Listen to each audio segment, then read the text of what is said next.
करते हैं पहला चैप्टर करके दूसरे के तो 20-25 क्वेश्चन जितने हो जाएं हम वो भी कर लें। राइट जी, so we going topicals this time for A2।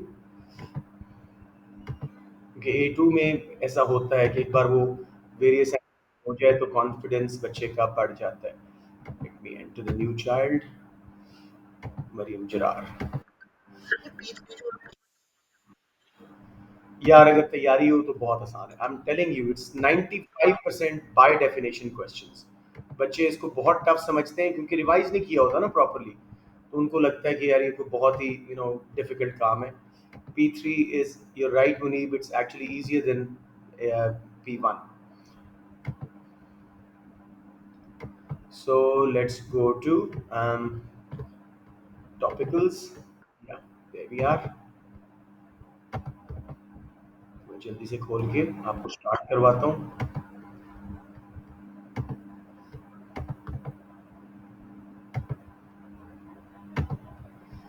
Gee, I think somebody is trying to join us.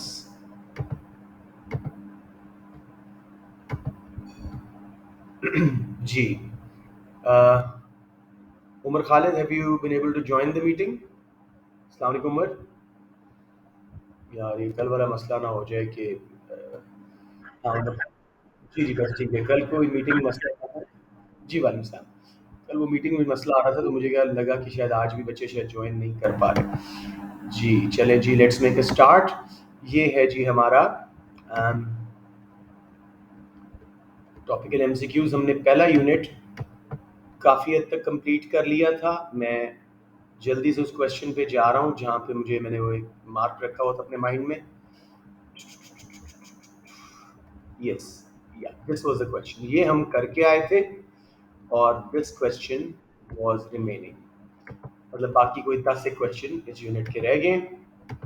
चलें, आज तो कुछ बेहतर अटेंडेंस है, वेरी गुड। लेट्स स्टार्ट जी। Diagram shows two indifference curves for a consumer. What can be concluded if consumer's equilibrium moves from Q to R? But any point on indifference curve shows rational behavior. Budget line और indifference curve को इकट्ठे करके अपना equilibrium ले रहे हैं। सो कौन C option होगी? Option A, consumer is acting rationally. एक बार बाकियों को रिजेक्ट कर लेते हैं। Consumers money income is unchanged, ये बात गलत है। वो नई बजट लाइन पे कैसे जाएगा जब मनी इनकम चेंज होगी? Opportunity cost of good Y is constant. ये इंडिफरेंस कर्व्स के ऊपर अपॉर्चुनिटी कॉस्ट कम हो रही होती है, यानी diminishing marginal rate of substitution, तो ये बात भी गलत है। Price of good Y has reason, ये गुड एक्स की प्राइस फॉल हुई है जिसके रिजल्ट में ये बिहेवियर आया, तो only a, consumer is acting rationally. Number 36 जी, when the price of a good falls, ये आप लोग जरा तसल्ली से समझिएगा।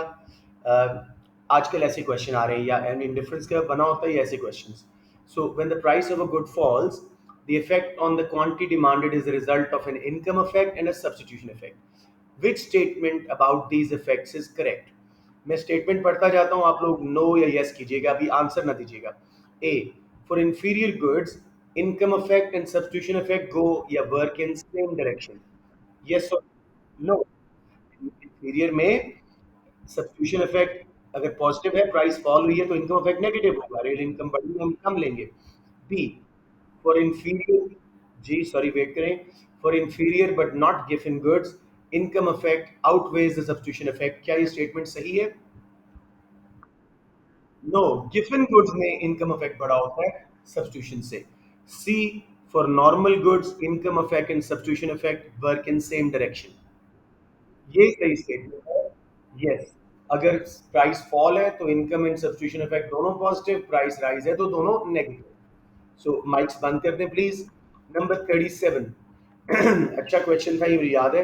In UK in 2015 there were two methods of charging for water supply: a fixed charge giving the consumer the right to consume water at zero price per liter, एक fix charge है और जितना मर्जी वो कंज्यूम करते जाएं उसकी अगले की जीरो प्राइस है, यानी जैसे एक लैंडलाइन होती है।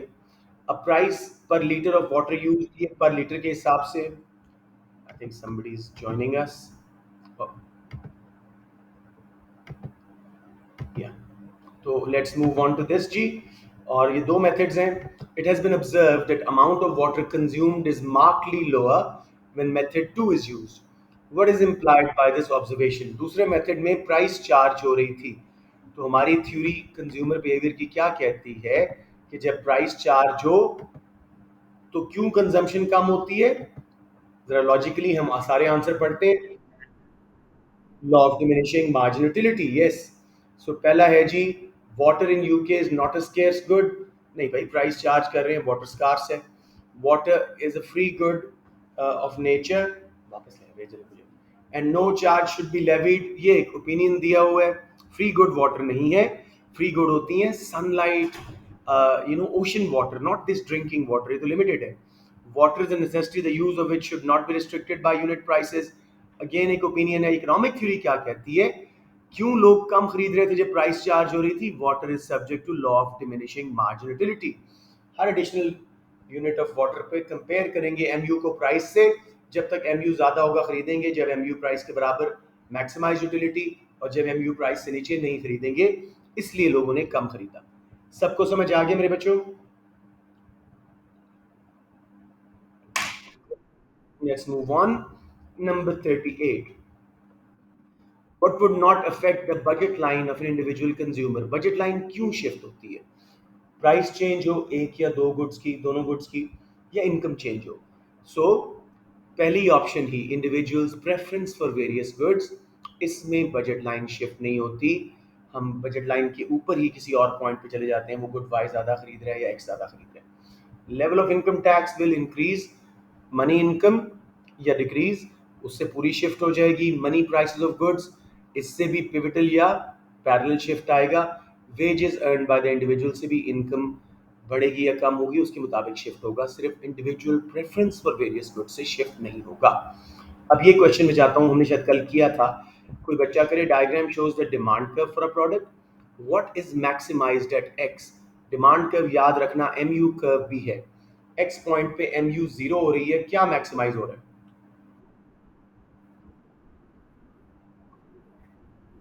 रेवेन्यू किसने बोल दिया? Total utility.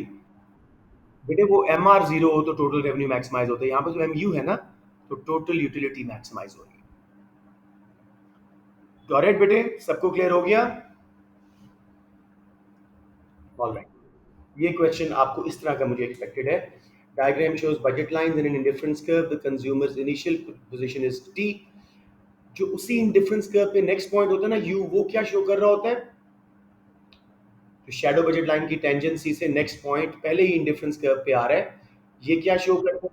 Substitution effect. ये प्राइस फॉल हुई है, नजर आ रहा है, ठीक है.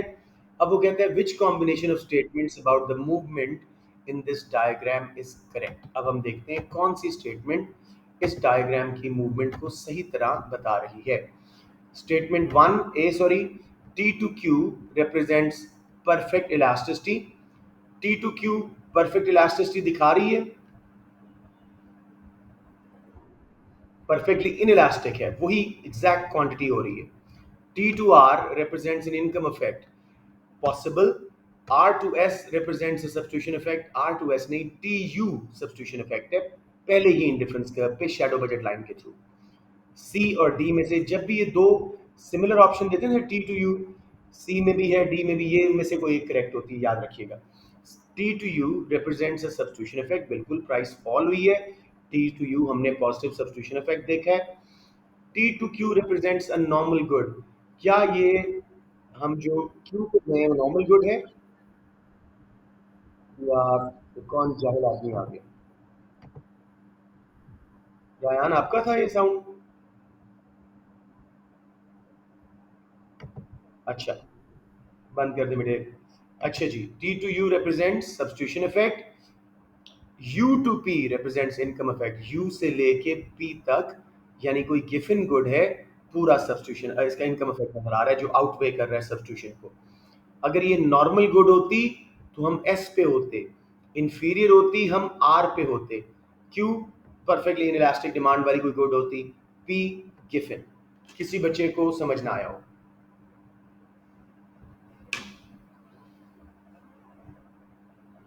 All right, let's move on to the last few of this chapter. अच्छा, इसको तो मुझे वो करना पड़ेगा। हाँ, इसका स्क्रीनशॉट लेके मैं आपको करवाता हूँ, फिर हम क्वेश्चन भी वहीं पढ़ लेते हैं वर्ड डॉक्यूमेंट के ऊपर, क्योंकि इस तरह ये समझ नहीं आएगा। तो इसका मैं एक स्क्रीनशॉट लिया है और अब यहाँ पे मैं पोस्ट कर देता हूँ, ताकि हम इसके ऊपर ही अपना सब कुछ शो कर सकें। तो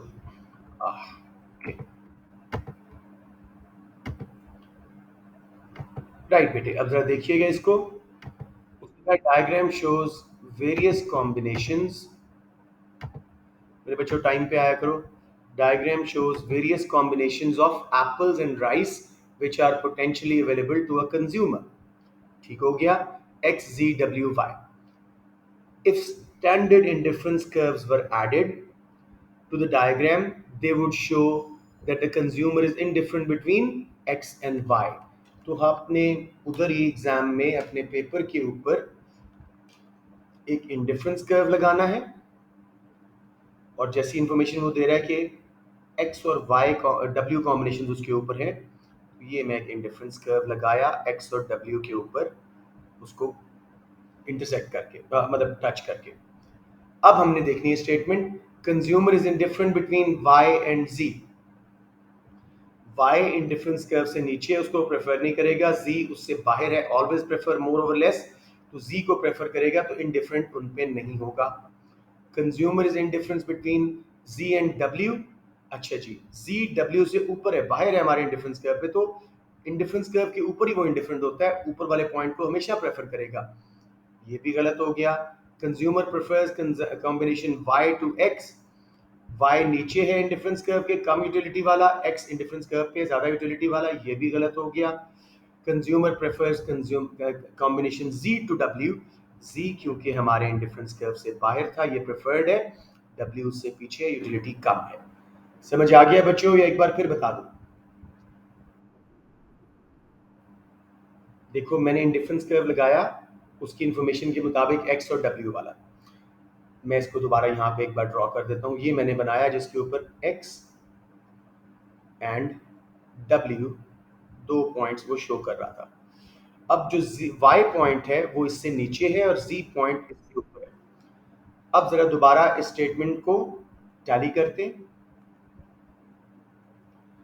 वो पहले में कह रहा है कि consumer is indifferent between combination y and z। y and z indifference curve के ऊपर नहीं, उन दोनों के ऊपर वो इंडिफरेंट नहीं हो सकता। वो तो उन्हीं पॉइंट्स पे इंडिफरेंट है ना जो इंडिफरेंस कर्व के ऊपर है। समझ आ गया बेटे पहली बात? दूसरा, consumer is indifferent between combination z and w। z indifference curve से आगे है, ये मोस्ट प्रेफर्ड है। y लीस्ट प्रेफर्ड है क्योंकि ये इंडिफरेंस कर्व से भी पीछे, यूटिलिटी कम है। ठीक है ना? तो ये भी गलत हो गया। Consumer prefers combination y to x। y नीचे है, x ऊपर है, y को प्रेफर नहीं करेगा, ओरिजिन से जितना दूर होगा उतनी उसकी प्रेफरेंस होगी। वो आखिरी जो उसने कहा कि z को प्रेफर कर रहा है, जो कि मोस्ट प्रेफरेबल है ओवर कॉम्बिनेशन w, ये वाली बात सही होगी। Got it? किसी को समझ ना आया हो जी?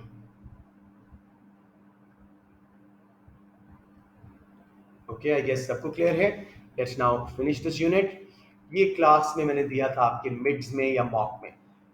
Graph shows total utility obtained by a consumer from eating biscuits over a period of 1 hour. After eating how many biscuits does the consumer's MU begin to diminish? कौन बच्चा बताएगा?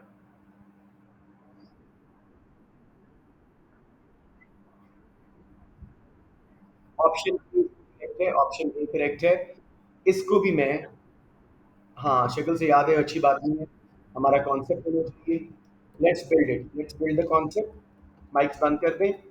ये देखिए, मैंने इसको यहाँ पोस्ट किया। अब देखो, अब मैं इसके ऊपर आपको स्लोप दिखाना चाह रहा हूँ। जब तक यूं स्लोप ऊपर जा रही है, ये क्या शो कर रहा है कि आपकी मार्जिनल बढ़ रही है। अब बढ़ तो रहा है लेकिन स्लो रेट पे। यहाँ पे एमयू कम हो रही है, डिमिनिश हो रही है और फिर नेगेटिव हो गई है। ये कॉन्सेप्ट है। 3 एप्पल्स तक उसको हर एप्पल से पहले से ज्यादा यूटिलिटी मिल रही थी, चौथे से उसकी एमयू गिरना शुरू हो गई है, तो ऑप्शन ए। हमेशा इसकी स्लोप को साथ ड्रॉ कीजिएगा। इंक्रीजिंग डिमिनिशिंग रिटर्न्स में भी ऐसे होता है, टोटल रिटर्न के कर्व में भी ऐसे होता है। बच्चे समझ आ गया या कोई कंफ्यूजन? आला, लेट्स मूव ऑन। अब जी क्वेश्चन नंबर 43। इसके अंदर यस, ये तो हमने शायद कल कर लिया था, लेकिन एहतियातन कर लेते हैं। Diagram shows budget line for normal goods X and Y. P R से हम पी क्यू से हम पी आर पे आए, तो प्राइस ऑफ एक्स क्या हुई होगी लॉजिकली? पी क्यू से हम पी आर पे आए हैं, हम कम एक्स खरीद पा रहे हैं, तो प्राइस प्राइस ऑफ एक्स बड़ी होगी। हमेशा याद रखना, जो दो इकट्ठे लिखे होते हैं राइज राइज ये ठीक होते हैं, इनमें से कोई एक ठीक है। वाई की प्राइस में कोई चेंज नहीं आया, ठीक है।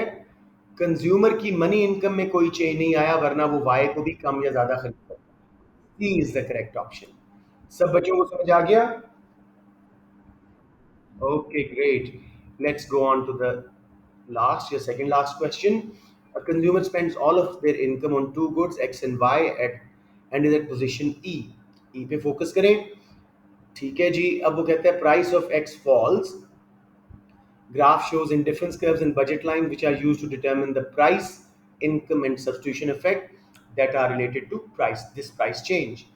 Which distance gives the income effect of this price change? Income effect हमेशा नई बजट लाइन पे आता है, सब्स्टिट्यूशन इफेक्ट पहली के ऊपर आता है। पहले वो देखो और फिर इनकम इफेक्ट को सेपरेट करो, मुझे बताओ। x2 to x4, x2 to x4। किसी बच्चे को समझ ना आया हो, सी करेक्ट ऑप्शन है। किसी बच्चे को समझ ना आया हो,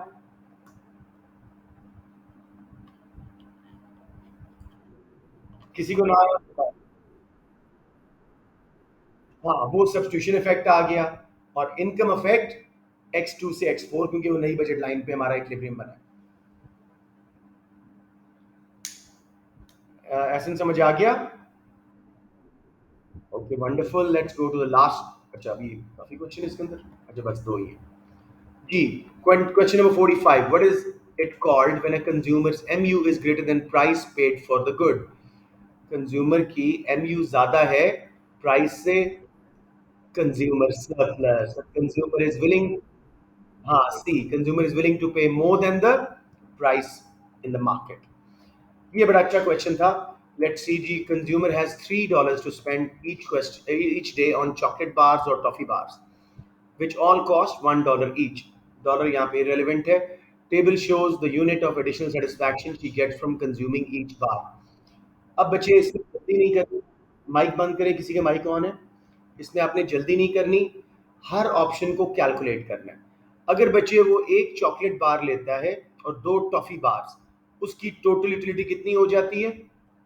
पहले चॉकलेट बार से 16, दो टॉफी बार से 14 प्लस 12 26, 42। समझ आ गया?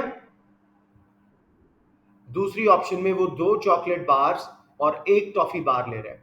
चॉकलेट से 16 प्लस 13 29, और एक टॉफी बार से 14 43। अभी तक हाईएस्ट बी में है। Three chocolate bars, 16 plus 13 plus 10 39 कम है। Three toffee bars 14 plus 12 plus 9 35, सबसे कम ये है। So option B. किसी बच्चे को इसमें कंफ्यूजन हुई हो? श्योर श्योर, आप मुझे जिसने पूछा है दोबारा का जरा मेरे साथ रहिएगा। ए ऑप्शन आप कैलकुलेट करो। अगर वो एक चॉकलेट बार खरीदता है, कितनी उसको एमयू मिलती है? और दो टॉफी बार लेता है तो कैलकुलेट करो कितनी मिल रही है। पहले से 14, दूसरे से 12 26 हो गया। 26 प्लस 16 42। इसी तरह पी को कैलकुलेट करो। टू चॉकलेट बार से कितनी मिल गई? 29, और एक टॉफी बार से 43। ये हाईएस्ट है आपका। हाँ बहुत सिंपल है, बेसिक मैथ।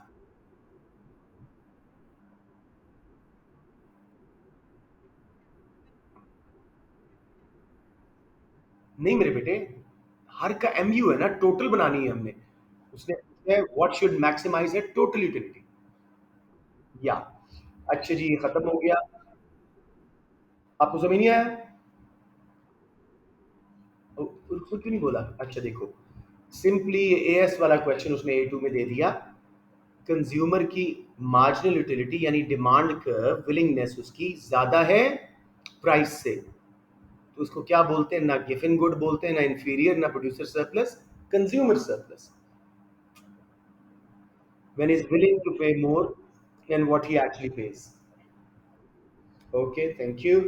अब बेटे before we move to unit 2 production and oh, अभी एक और भी है, क्या हो गया भाई, इतने क्वेश्चंस दे दिए आपने, अच्छा काफ़ी हैं, मैं तो जल्दी में था कि ख़त्म हो गया, लेट्स फिनिश इट। नहीं ये हमने कल कर लिए थे, सॉरी ये हमने कल कर लिए थे, याद है ना? तो क्या था, ये 48 जल्दी से देख लेते, शायद किया था लेकिन जल्दी से देख लेते हैं। Diagram shows a consumers indifference IC for good F and G together with consumers budget line.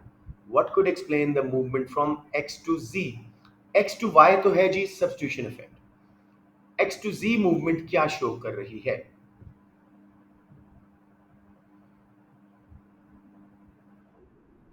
कौन सी गुड बन रही है? ए आंसर है, fall in price of G and G is inferior good. बिल्कुल सही, मैं भी समझाता हूँ दोबारा ये बच्चे को एंटर करके। उफ, इतने बच्चे क्लास छोड़ गए जी। X to Y substitution effect था, जी उससे थोड़ा अंदर है, बीच में जो लगता है वो इंफीरियर गुड होती है। Positive substitution for a price fall, negative income effect, लेकिन substitution effect is bigger than income effect. सबको समझ आ गया जो ये मोहम्मद ने बोला? Option A. ओके, शुक्र है जी, यूनिट खत्म हुआ। Before we start production cost revenue and profits, मैं आप लोगों को कुछ टर्म्स याद दिलाना चाह रहा हूँ।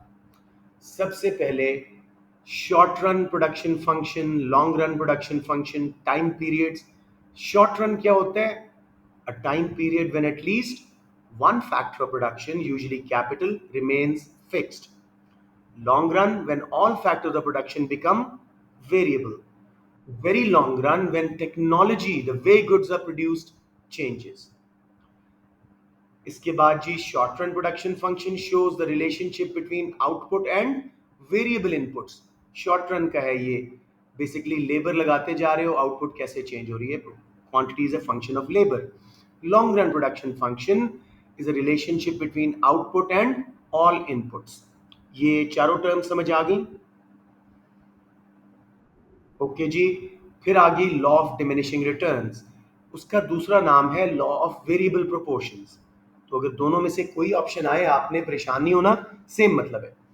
लॉ ऑफ डिमिनिशिंग रिटर्न्स क्या है? As we keep on adding more of a variable factor labour to fix factors like capital, initially marginal and average product rises but then eventually diminishes.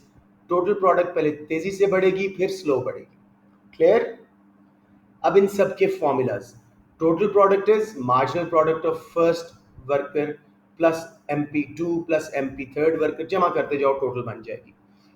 Marginal निकालने के लिए total product of n number of workers minus total product of n minus one workers, एक step पीछे जाके minus करो। मसलन दूसरे worker ने पहले था 16 यूनिट बने थे, दूसरे वर्कर के आने से 18 सॉरी 28 हो गए, 28, इसका मतलब है सेकंड ने 28 माइनस 16 12 बनाए। ये कैलकुलेशन मार्जिनल प्रोडक्ट की, एवरेज प्रोडक्ट की, total product over number of workers. अब हम चलते हैं कॉस्ट के ऊपर। जी बेटे, मैंने उसको ऐड किया हुआ था काफ़ी देर का, मतलब वो उसे को दोबारा ज्वाइन करें because I don't see his notification जी। ठीक है, उसके बाद जी कॉस्ट। टोटल कॉस्ट क्या होती है? Fix plus variable cost. Fix cost क्या होती है? That does not change with the level of output, जैसे रेंट होता है, क्या उसको बोलते हैं, इंश्योरेंस ऑफ प्रेमिसेस वगैरह, management salaries, interest on loans. Variable cost that changes directly with output, और इनका जो है टोटल कॉस्ट भी और वेरिएबल कॉस्ट भी इंक्रीजिंग एंड डिमिनिशिंग रिटर्न्स की वजह से पहले स्लो बढ़ते हैं और फिर तेज बढ़ते हैं, क्योंकि कर्व्स में टेढ़ा होके निकलता है ऊपर। फिर आ गई एवरेजेस। अगर वो कहे एवरेज कॉस्ट, इसका मतलब है total cost divide by output. Average variable cost, total cost divided by, sorry variable cost divided by output. Average fix cost, fix cost divided by output. ये मैंने कहा कुछ चीज़ें आपको याद दिला दूं। फिर economies and diseconomies of scale, ये याद है इंटरनल और एक्सटर्नल, या एक बार फिर याद दिला दूं? सबको याद है? Okay, let's move on then. पहले पता होना चाहिए कि माइंड में कि थर्ड चैप्टर से क्वेश्चन है, सेकंड चैप्टर से, तो उसको यूं करना है। What is the name for relationship, अभी मैंने बताया, between a firm's output and the quantity of factor inputs. Puts बोला है उसने, यानी सारे फैक्टर्स। लॉन्ग रन, पूरा बोले। ये option long run production function. किसी को इसमें कंफ्यूजन, देखो जैसे ही डेफिनेशन बेसिक थी, सही हो गया। किसी को प्रॉब्लम तो नहीं आया बेटे इसमें, सबको क्लियर है? Okay. Which diagram shows firms total fixed cost curve? C. अच्छा हाँ, बिल्कुल ठीक है। ए जो है, मुझे बताएं ये कौन सा कर्व है? एवरेज कॉस्ट या एवरेज वेरिएबल कॉस्ट, ठीक है ना? बी कौन सा है? सी है, सी है, बिल्कुल सी है। ए मैं वैसे पूछ रहा हूँ, ए है एवरेज वेरिएबल कॉस्ट या average fix cost, U shape. जी जी। हाँ,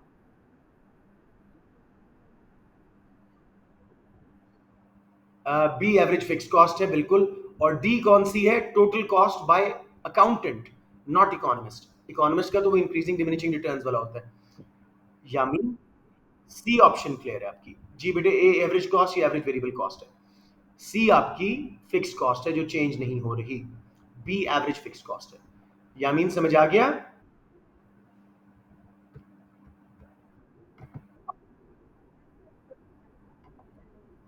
जी जी।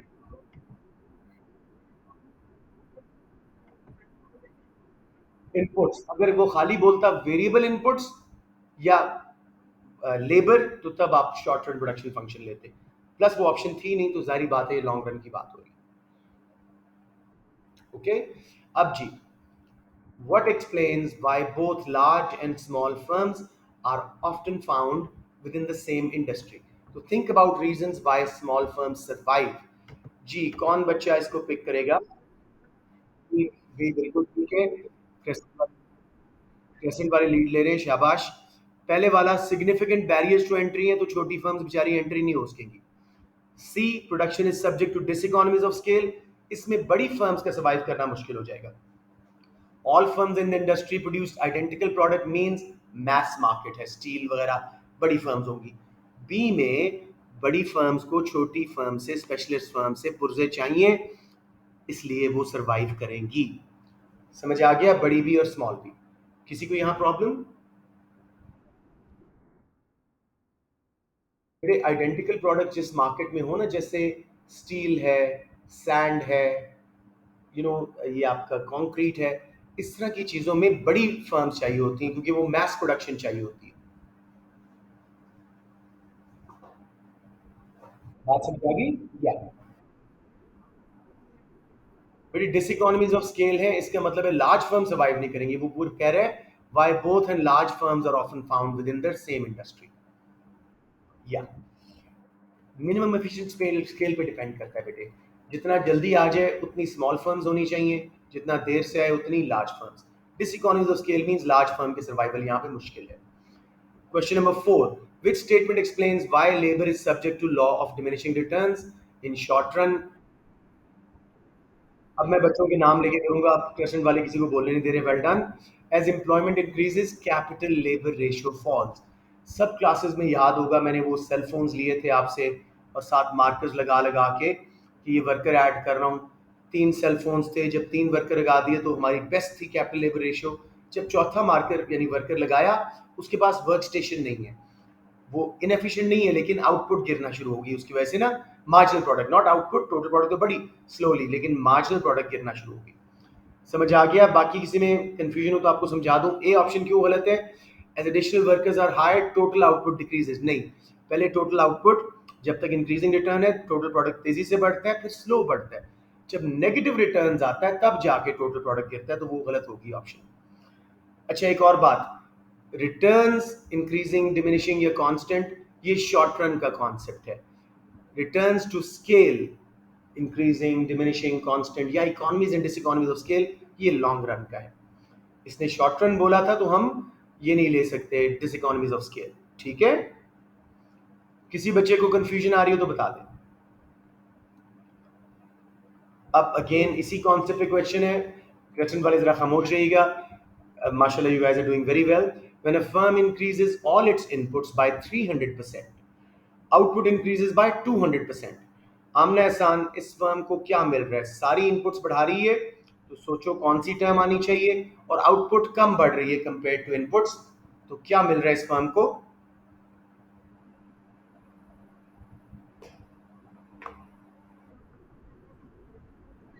बिल्कुल मैं ठीक बोला। आमना आपको समझ नहीं आया था? ओके ठीक है ठीक है। बच्चे वेट किया करो जिसका नाम लिया है। Good, next one. उम्मीद आप ये करें, बल्कि ये मैं पहला खुद करवाता हूँ फिर आप लोग उस करते हैं। अगेन जी, फॉर्मूलाज बेसिक इसलिए याद करवाए थे। Table shows the production of a firm. Zero पे टोटल कॉस्ट 20 है, फिर वन पे बढ़ती बढ़ती। What is the average variable cost? Average variable cost का फॉर्मूला क्या है? Variable cost divided by output. तो हमें फिफ्थ यूनिट पे वेरिएबल कॉस्ट मालूम करनी है। कैसे मालूम करेंगे? जीरो यूनिट पे जो कॉस्ट है वो कौन सी होती है जब कुछ नहीं बन रहा? फिक्स। तो 5 में फिक्स कॉस्ट तो सेम ही रहती है। 5 में जब 50 टोटल कॉस्ट होगी, 50 में से 20 निकालो, 30 बच गई वेरिएबल कॉस्ट। 5 C option, $6। सबको समझ आ गया? Everybody 100% confirm on this? अच्छा, इसमें अगर वो आपको कहता what is the average fix cost of making the fifth unit, क्या आंसर होता? 20/5। अगर वो कहता, यस 4 आ जाता। अगर वो कहता what is the average fix cost of making 10 units, 20/10। बस ये बात ठीक है। अच्छा जी, इकोनॉमिस्ट और अकाउंटेंट की कॉस्ट में दो फर्क है। अकाउंटेंट भी मानता है एक्सपेंसेस कॉस्ट है, इकोनॉमिस्ट भी मानता है। यस, इकोनॉमिस्ट दो इम्प्लिसिट कॉस्ट, यानी owners time invested ways for gone and money invested interest forgone. तो ये टेबल देखो, मुझे आप में से कौन बताएगा? Let's say Muzaffar Imran, are you there? Muzaffar Imran, इसमें देखो कौन सी दो अपॉर्चुनिटी कॉस्ट वो बता रहा है आपको। उन वो कहते हैं by how much does total cost as defined by an economist exceed total cost as defined by an accountant. बाकी तो सब दोनों मानेंगे, दो अलग कर लो इकोनॉमिस्ट की इम्प्लिसिट कॉस्ट।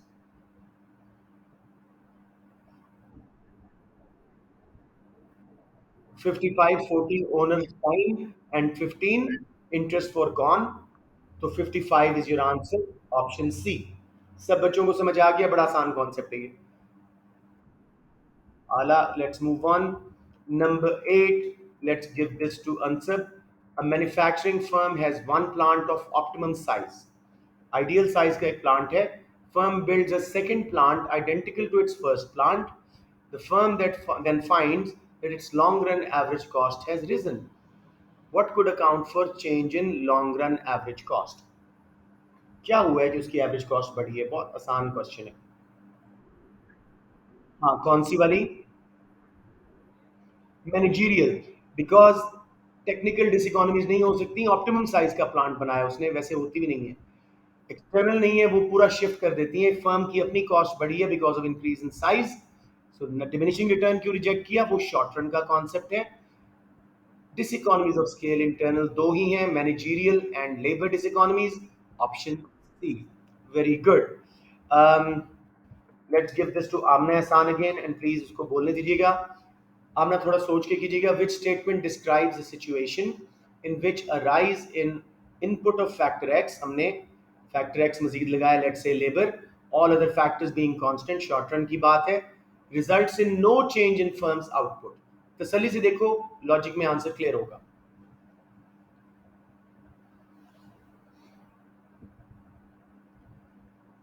हमने फैक्टर एक्स लेबर एक और लगाया है, लेकिन आउटपुट में कोई चेंज नहीं आया।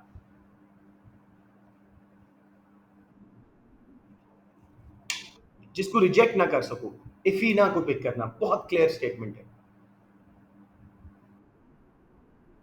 बेटे वैसे भी शॉर्ट रन था, all other factors are constant. तो अभी ठहर जाए बेटे। All other factors are constant means हमारा शॉर्ट टर्म। तो उसको छोड़े, आप मुझे बताएं सही option. D, marginal product of X is zero. हमने एक्स लगाया, एक और वर्कर लगाया, उसने एडिशनल आउटपुट बनाई नहीं, तो टोटल आउटपुट में कोई चेंज नहीं आया। कांस्टेंट में जितना पहले बन रहा था उतना ही एडिशनल इनपुट से बना है। 100% हमने लेबर और कैपिटल को डबल किया, आउटपुट भी डबल होगी, ये कांस्टेंट रिटर्न है स्केल्स पे, ठीक है। Okay, let's now go on to some other kid. Adan Ali, are you there? Okay, अभी हम इस तरह का क्वेश्चन ऊपर करके आए हैं, लेकिन ये डिफरेंट है थोड़ा। Table shows the inputs of two factors of production, capital and labor. नहीं, अदन आप नहीं कर सकोगे, let me do it for you guys first. Capital and labor needed to produce varying levels of output. Over which output range do increasing returns to scale occur? Increasing returns to scale क्या है? Inputs थोड़ी बढ़ाई हैं हमने, outputs ज़्यादा बढ़ी हैं।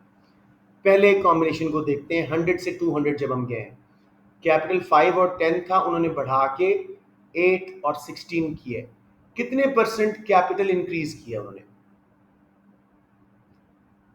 मुझे परसेंटेज चेंज कैलकुलेट करके दे सकते हैं? 3 कैपिटल लगाए हैं मजीद, क्या फॉर्मूला होगा? 60%, 3/5 × 100। लेबर कितनी बढ़ाई है? 10 to 16, कितने परसेंट?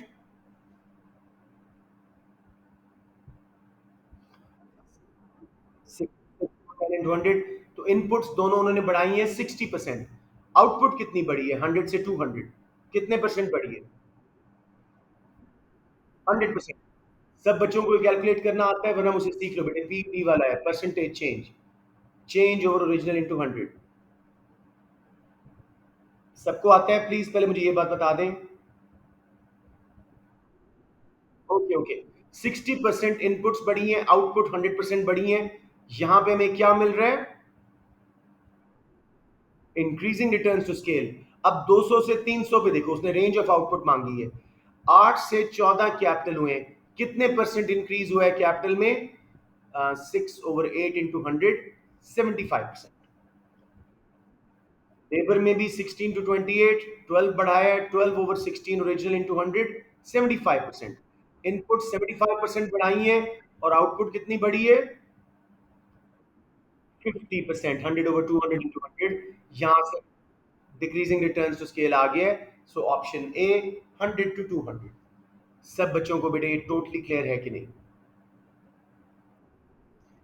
सबको 100% क्लियर है? प्लीज पूछ लें ये। श्योर बेटे, मैं आपको कैलकुलेट करके दिखा दूं, या चले यहाँ इसके आंसर में देखता हूँ उन्होंने अगर सही एक्सप्लेन किया हुआ है। तो let's just quickly look at that. 4110, या दिस विल बी इजियर। बिल्कुल सही एक्सप्लेन किया, और मैं आपको भी दिखाता हूँ। देखो बेटे, आउटपुट 100 to 200, ये क्वेश्चन 10 है। 100 to 200, 60% चेंज इन इनपुट्स है, आउटपुट्स 100% बढ़ी है। 200 to 300, 75% इनपुट्स बढ़ाई हैं, आउटपुट सिर्फ 50%। यहाँ से डिमिनिशिंग रिटर्न्स आ गए से स्केल पे। आपको मैं करना एक बार सिखा दूं। रायान, मुझे बताएं, 5 to 8 कैपिटल हुए हैं, कितने कैपिटल बढ़ाया हमने? 3, यानी कितने परसेंट? 3/5 original into 100, 60%। क्लियर हो रही है बात? और लेबर 10 से 16, ये भी 60% बढ़ाई। आउटपुट अलबत्ता 200 पे चली गई है, 100 चेंज है, ओवर 100 इंटू 100, 100%। जबकि नेक्स्ट टाइम कैपिटल 8 से 14 पे गया, कितने परसेंट बढ़ा? 6/8 इंटू 100, 75%। लेबर 12 उन्होंने बढ़ाई है, 16 to 28, 12 over original 16 into 100, 75%। Input 75% बढ़ी थी, आउटपुट सिर्फ 200 से 300 पे गई, यानी 100/200 इंटू 100, 50% सिर्फ बढ़ी। डिक्रीजिंग रिटर्न्स टू स्केल आना शुरू हो गया। Clear run?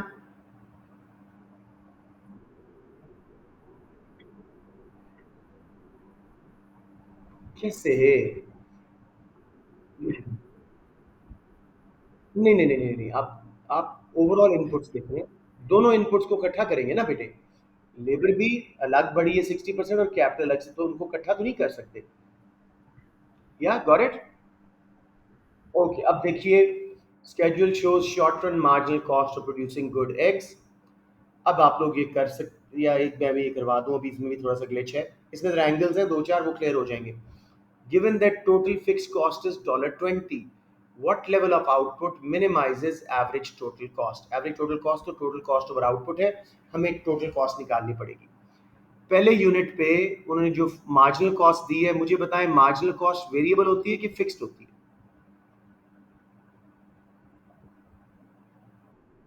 Variable for every additional unit. Second पे 30 लगी, नेक्स्ट पे भी 30 लगी, तो हर बार हम इसको टोटल कैलकुलेट करते हैं. फिक्स तो ऐड होगी. पहले यूनिट पे 20 फिक्स्ड और 40 वेरिएबल मार्जिनल, 60 ओवर 1, 60 हमारी एवरेज कॉस्ट थी. सेकंड यूनिट पे 20 फिक्स दी, 40 पहले यूनिट की वेरिएबल, 60 हो गए, 30 दूसरे यूनिट की वेरिएबल, 90 हो गए, 90 डिवाइडेड बाय 2, 45 एवरेज कॉस्ट हो गई. अब मुझे बताएं थर्ड यूनिट पे कैसे होगा, इसी फॉर्मूला को फॉलो करते हुए किस किस चीज को ऐड करोगे?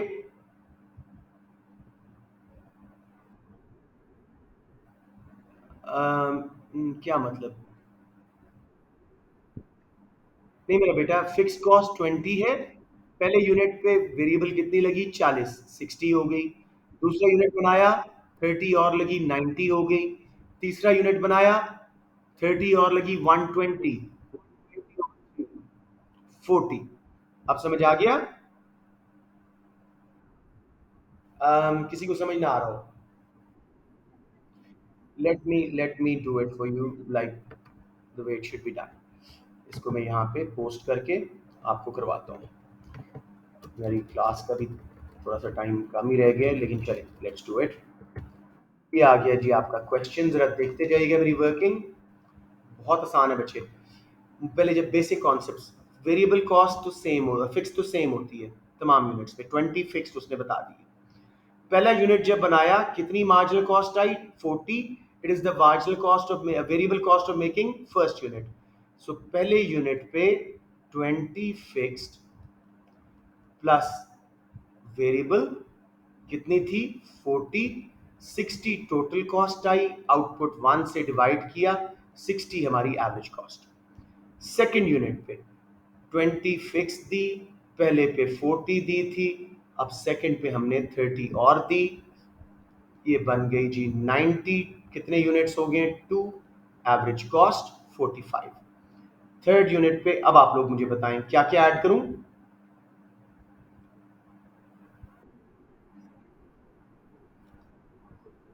प्लस 30, 60, 90, 120. 120 को जब 3 पे डिवाइड किया, 40. यही आपका करेक्ट आंसर है, लेकिन मैं आगे देख लेता हूं. चौथे यूनिट की मुझे कोई बच्चा करवाए उम्मे के अलावा.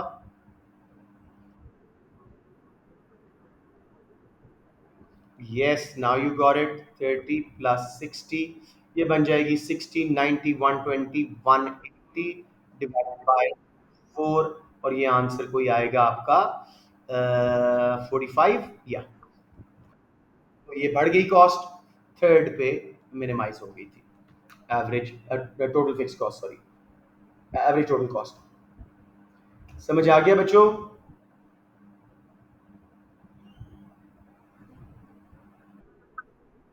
नहीं, anyone who is not understanding, मैं उनसे पूछ रहा हूँ, प्लीज खुल के पूछ ले.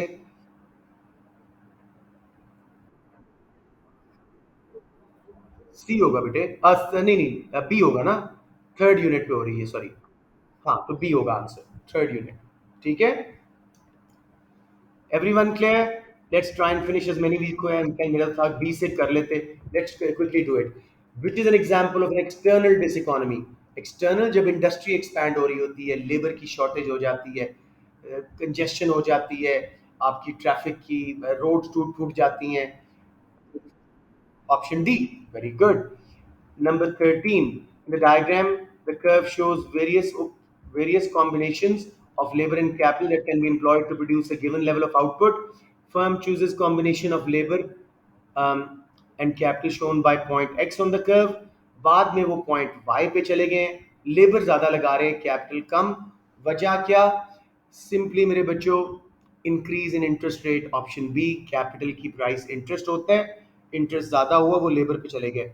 अब कुछ बच्चे पूछेंगे जी कि लेबर प्रोडक्टिविटी भी तो सही आंसर था. लेबर प्रोडक्टिविटी की वजह से आपका ऑन द कर्व मूवमेंट नहीं आती, ये पूरा शिफ्ट हो जाता है। इंटरेस्ट रेट या वेज रेट चेंज की वजह से ऑन द कर्व मूवमेंट आती है। ठीक हो गया? किसी को कंफ्यूजन हो यहाँ पे? Okay, let's move on. जी, मार्जिनल कॉस्ट कर्व लगा हुआ है, बस शॉर्ट रन लिखा उसके साथ, शॉर्ट रन का ही होता है, और लॉन्ग रन का एक अलग कॉन्सेप्ट है। यहाँ पे आपका शॉर्ट रन का है। What explains why the curve is upward sloping at output level above O Q? क्यों मार्जिनल कॉस्ट बढ़ रही है? Law of variable proportion, it is the second name for law of diminishing returns. जब तक increasing returns आ रहा था, marginal cost गिर रही थी। क्यू के बाद डिमिनिशिंग रिटर्न सेट हुआ, मार्जिनल कॉस्ट बढ़ना शुरू हुई। अब जी, ये रिलेशनशिप देखिएगा, थोड़ा सा इसको छोटा करते हैं। ये मैंने आपको एक ग्राफ बनवाया था M P A P T P का। हमेशा कौन सा सिचुएशन होती है? देखिए जरा, इसमें कौन सी सही आंसर है? एम पी ए पी को बी ऊपर से, M P always cuts average product from the top, जहां एवरेज प्रोडक्ट मैक्सिमाइज हो चुकी होती है। बाकी शेप सिर्फ सी में सही लगी हुई थी।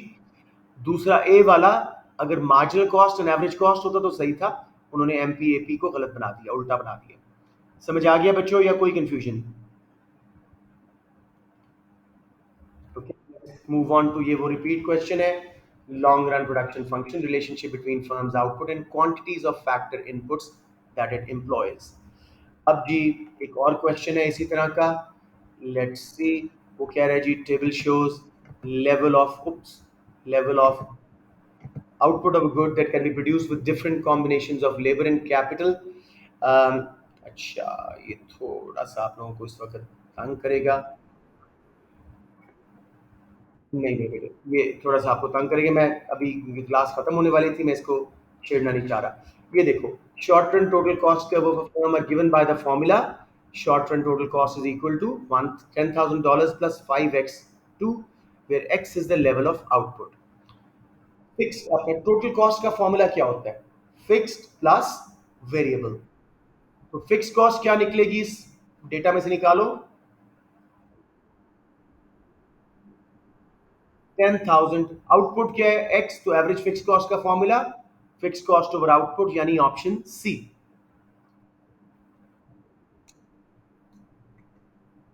समझ आया या नहीं? 20 करते हैं, खत्म करते हैं। Number 19, what would be most likely to constrain a firm's ability to grow? Firm grow क्यों नहीं कर सकेगी? कोई वजह देखो जिसकी वजह से फर्म्स ग्रो नहीं कर पाती।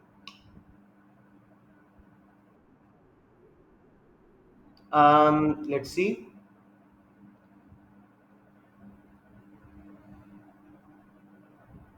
हाँ, बिल्कुल ठीक है। कोऑर्डिनेशन में मसला हो रहा है, जिसकी वजह से डिसइकोनॉमी ऑफ स्केल हो रही है। Right right. Number 20, a firm experiences diseconomies of scale over its entire range of output. Throughout diseconomies of scale है।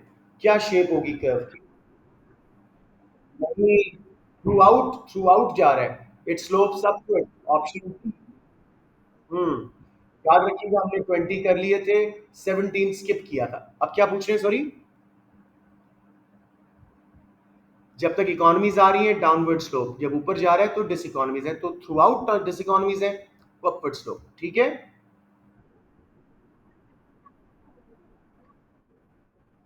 इंक्रीज रिस्क राइजिंग फ्रॉम, अच्छा बेटे, जब प्रोडक्ट्स डाइवर्सिफाई करते हैं रिस्क कम होते हैं, इकोनॉमी मिलती है, गलत उसने लिख दी है। इसी तरह जब ज्यादा मार्केटिंग करते हो अपने रेंज बढ़ा के, उसमें भी मार्केटिंग इकोनॉमीज ऑफ स्केल मिलती हैं। डिस्ट्रीब्यूशन ऑफ गुड्स भी आपकी ज्यादा अच्छी होती है, आप अपने ट्रक्स खुद ले लेते हो, सारी इकोनॉमीज को उसने डिस इकोनॉमीज की शक्ल दे दी थी। Managerial diseconomy was the only correct one. हमने समझ आ गया था ना? Okay, let's now close it up and see you all tomorrow. मैं ये रिकॉर्डिंग सेव कर लूँ।